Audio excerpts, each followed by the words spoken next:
आपुलकी असते आणि पारदर्शकता ज्यांच्याकडे असेल त्यांच्याकडे लोक आकर्षिले जातात. आणि अशा ह्या दादांना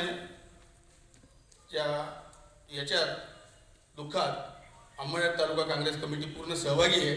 परंतु एक प्रसंग थोडक्यात सांगतो. आदरणीय आमदार अनिल दादांच्या आशीर्वादाने आम्ही मार्केटवर प्रशासक म्हणून निवडून गेलो. त्याच्यात संभाव्य असतील, सुरेश तात्या असतील, तिलोत्तमताई असतील. तर योगायोगाने प्रचार दौरा, अभ्यास दौरा असे निघाले आणि आम्ही बारामतीला गेलो.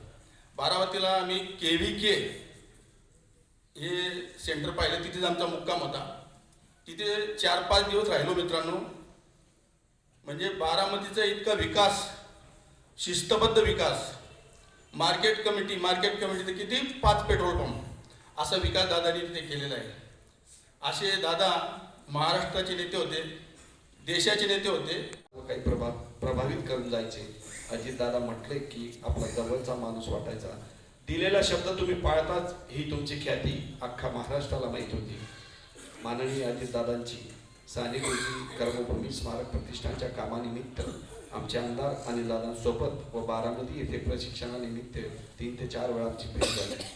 त्यावेळी तुम्ही किती शांतपणे सानेगुरुजी कर्मभूमी स्मारकाचे काम समजून घेतले. लोकसहभागातून जागा, पर्यावरण संवर्धनासोबत सुरू असलेले प्रबोधनाचे इतर उपक्रम याविषयी तुम्ही भरभरून कौतुक केले. नंतर श्यामबापूच्या इथे पण खूप गर्दी होती.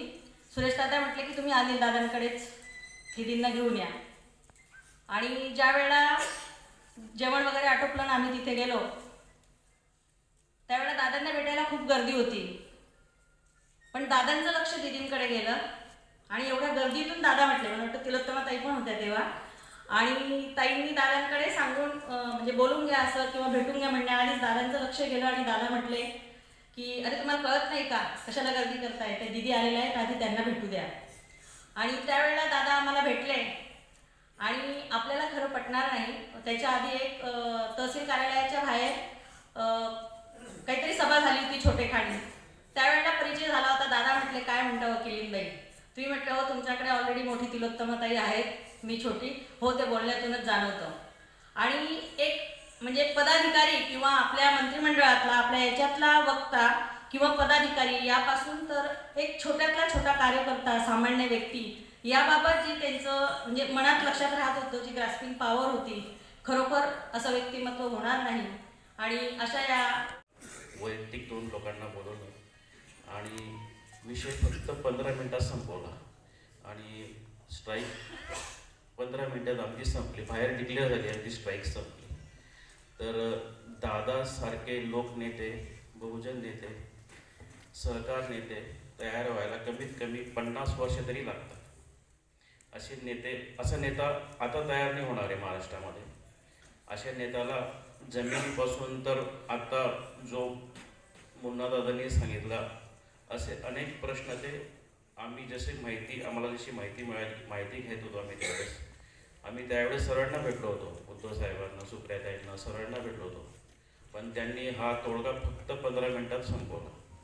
आणि आत्तापर्यंत ह्या 5-6 वर्षामध्ये, 8-10 वर्षामध्ये दादांमुळेच महाराष्ट्राचं राजकारण स्थिर राहिलेलं आहे. दादांच्या निर्णयांमुळेच, दादांच्या फ्लेक्सिबिलिटीमुळे, दादांच्या त्या वागण्यामुळे किंवा दादांच्या दूरदृष्टीमुळे.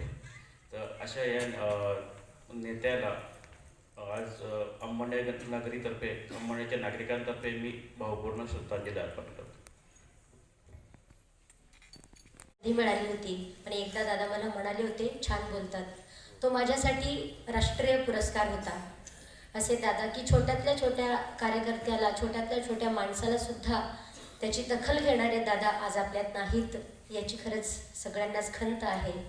दादा विचारांनी आपल्यामध्ये आहेतच, पण त्यांच्यासाठी फक्त एवढंच मला असं वाटतं, फूल खिलते हैं लोग मिलते हैं, फूल खिलते हैं लोग मिलते हैं, मगर पतझड़ में जो फूल मुरझा जाते हैं वो बहारों के आने से खिलते नहीं.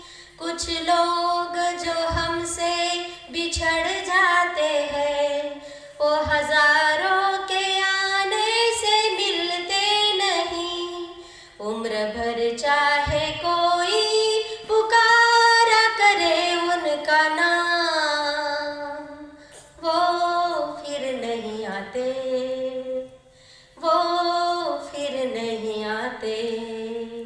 जिंदगी के सफर में गुजर जाते हैं जो मकाम, वो फिर नहीं आते, वो फिर नहीं आते।